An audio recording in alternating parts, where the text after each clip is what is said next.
ป่ากับทุกคนเบิ่งแน่มันคักนะเนาะเตรียมพร้อมเรียบร้อยแล้ว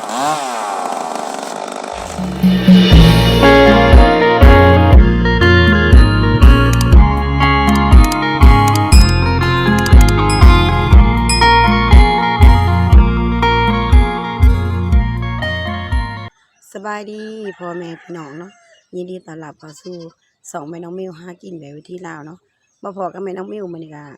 ยามเช้าทุกคนยามเช้าอากาศที่หนาวเย็นนะทุกคนเนาะเย็นแห้งจนบ่อยากลุกแต่ว่าแม่น้องมิวก็ลุกขึ้นมาแต่ดึกแล้วเนาะทุกคนทางหมอขาวไว้แล้วก็มาทำความสะอาดพื้นที่เรือนน้อยของเฮาที่ได้มางออกไปแล้วนะทุกคนเนาะทำความสะอาดเก็บกวาดขี้เหงื่อทั้งหลายเพื่อสิให้รถเขาเจ้ามาถือโพดเนาะเพราะว่าเพื่อนหน่อยของแม่น้องเมลนี่ปุ๊กอยู่ที่วางมีโพดแล้วก็มีนู่นเนาะก็เลยสิให้รถเพิ่นมาเธอให้เนาะ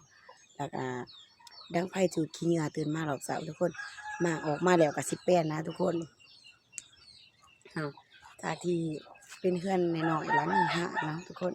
ก็สิมีการขยายขึ้นมาเนาะทุกคนสร้างวัดการเลยเขาโค้งเป็นทีเรียบร้อยแล้วนะทุกคนเนาะมีแต่ว่ารอเวลานะทุกคนเนาะนี่สาวเพื่อนแม่น้องแมวเตรียมพร้อมเนาะ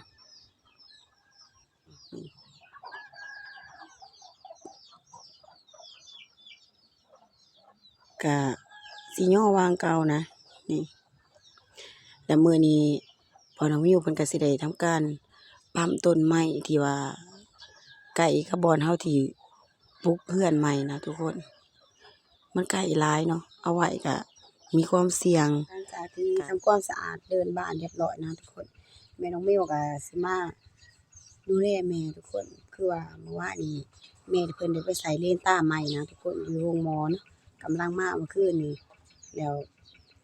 สิเอาผ่าออกเนาะทุกคนใส่เล่นlà ngoài đấy ว่าบ่khôngใส่เล่นตาmình lọt ใส่เลนส์นะ ใส่เล่นđó không có lọt cho mayบ่lọt là lọt mình chết đấy đấy là มาว่าบ่thayบ่lọt rồi trò mìnhจะมาจับcái đườngนี่ก็ได้นะ ăn rất đấy mình tập thực hiện lại một ngày đã đấy 10 ล้านเป็น10 ล้านเนาะค่ารถก็ได้ thayเล่นตาrồi chết ทำนะ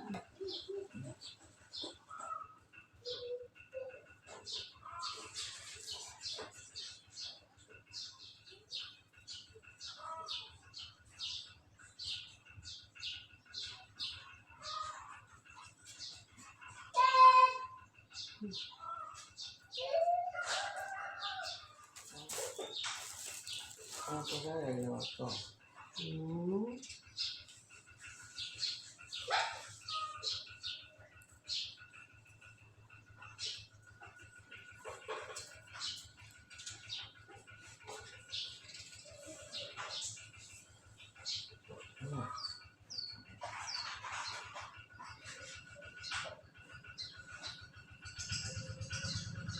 เรียบร้อยแล้วเห็นบ่จักนิ้วนี่ cái số นั่ง แต่ความประชาชนเราไปสี่อย่างกับมือไก่ไก่อันนี้ของกระโบเห็นเนาะมันไก่ของไปเฮ็ดมาแล้วเห็นหูงแล้วนี่เห็นบ่อีมือตะมีต่อไปเขาว่าก็สิเห็นขึ้นไปเรื่อยๆสีส้มนี่แล้วยับไปไ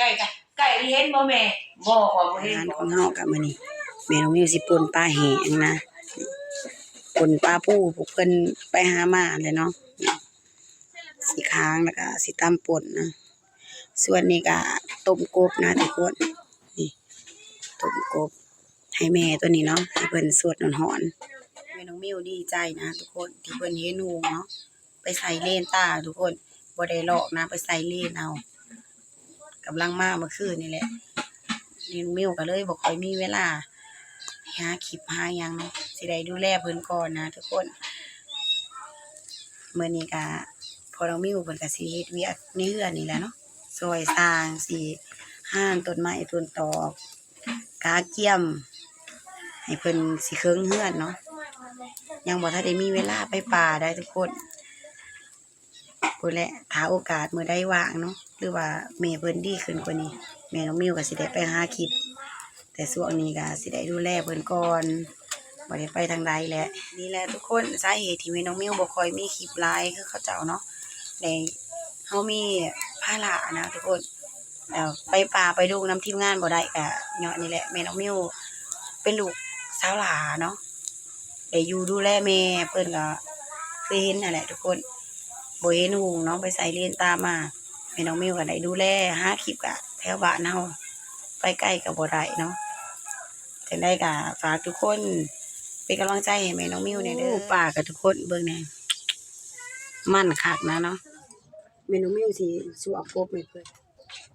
กบก็โตบ้าใหญ่นะ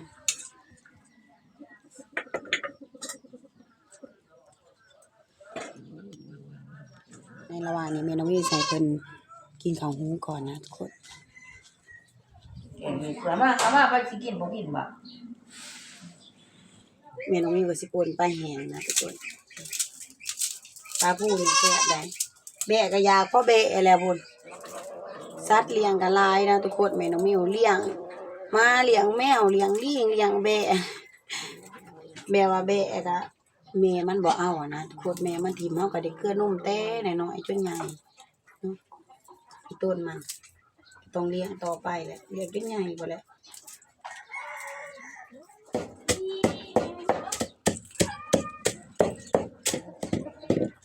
ป้ากับพี่เกษตรค่ะทุกคนหอมหุยอยู่สงสัยหิวข้าวแห้งแล้ว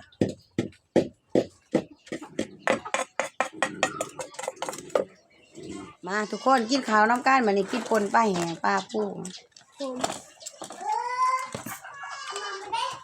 แซ่บเลย เมื่อกี้อะไรกัน หอม โอ้แม่มี มากกับผู้ที่ท่านผ้าขาวเลยนะนี่มาแต่ซื้อน้ำมัน เด้อ เพิ่นก็เฮ็ดแน่นี่แหละแม่นี่ กินป่นปลาเซ่ เพิ่นเอามือตีขอเขาจังหูมือฉันบอกบ่ได้มือเอาเสานี่ควบคนมือไงคนมือแล้วมันหนาวกับปานนี่โคตรจงบ่ถิ ยายพาแม่ไปหลอกตามไปอันใจเล่นตามเมื่อวานนี่ไปน้ำกันเนาะ บ่สิเนี่ย อาศัยเพิ่นไปน้ำแม่ว่านี่แม่น้องมิวก็ฆ่าลูกแล้วก็เบิ่งร้านอยู่เฮือนนะบ่ได้ไปให้เอื้อยไปแทนเบิ่งมากินข้าวน้ำกันกินเนี่ยนี่บายป้าคนป้านี่หอมคือยัง กินอันนี้แล้วบอกเขาก็ได้หวานหมดเขาค่ะ เรากินน้ำเรียบร้อยเนาะพอน้องมิวเพิ่นก็สิได้ห่านต้นไม้นะทุกคน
เรียบร้อยต้นหนึ่งนะทุกคนนี่เบิ่งนี่นะสิบ่มีใบเนาะเพราะว่าใบเพิ่นหล่นเบิดในต้นข้าวนะทุกคนเมื่อก่อนข้าวพอแม่น้องมิวย่างเพิ่นได้เอามาปลูกไว้ให้มันเป็นห่มเนาะแต่ว่าเฮาสิปลูกเฮือนรักพักใหญ่เฮาก็สิได้ปั๊มออกแหละนี่เมื่อก่อนมันเป็นเถียงน้อยเนาะมันก็ห่มแต่เดี๋ยวนี้เฮาสิเฮ็ดเป็นเฮือนหลังใหญ่เนาะเฮาก็บ่สามารถสิเอาไว้ได้ที่เหลือก็คือตัดงาตัดกิ่งแบบนี้เนาะกินขนมอีกแล้วบ่นี่โอ้ยกินแต่ขนมลูกชายกินขนมอยู่เบิดมื้อเบิดเว้นจะกินเบิดมื้อเบิดเว้นแล้วนี่เอ้าไปนี่แม่สิพันไม้มันแล้วนี่ค่ำเลยนี่ นี่มันยังคู่แบบนี้ โอ้ยแบบใดก็กินบ่ได้บ่เบิ่งอย่ามาไกลที่แล้วเบิ่งมีเสื้อผ้าปาดออกให้ มาดู เอาเบิดแล้วเอาไปกินอยู่โฮมพุ่นไป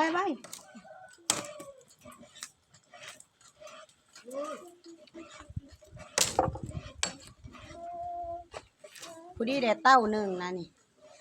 รวมเอาเขาตัดแล้วเพื่อเฮาได้ถอดแล้วนะนี่ประโยชน์อยู่ได้นี่บ่ได้ทิ้งได้ซุ่มนี้มันน้อยเกินเฮาก็สิตัดจุดไฟทิ้ง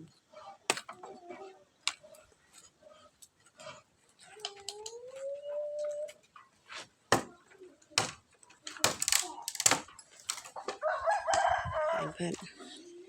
สีงามงามโอ้ยปนแขวเลื่อยบ่น้องแมวเนาะเพิ่นสิตัดเป็นถอนเอาไว้เข้าเตาเลี้ยงต้นหนึ่งได้แม่น้องแมวก็ฮ้อนบ่ทันแล้วนี่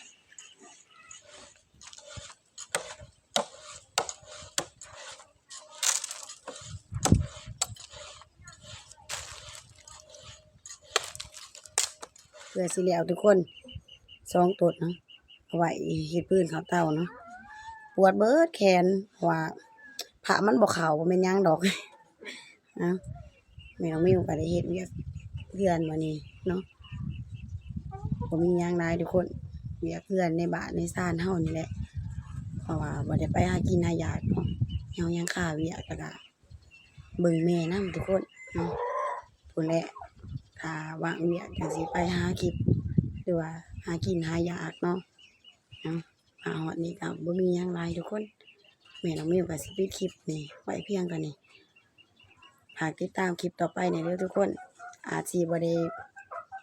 ไปป่ามาหากินหาหยาคือหมู่เนาะเพราะว่าเฮายังติดเวียกอยู่เนาะจังได๋ก็ฝากในเด้อทุกคนเป็นกำลังใจให้แม่น้องมิวในเด้อ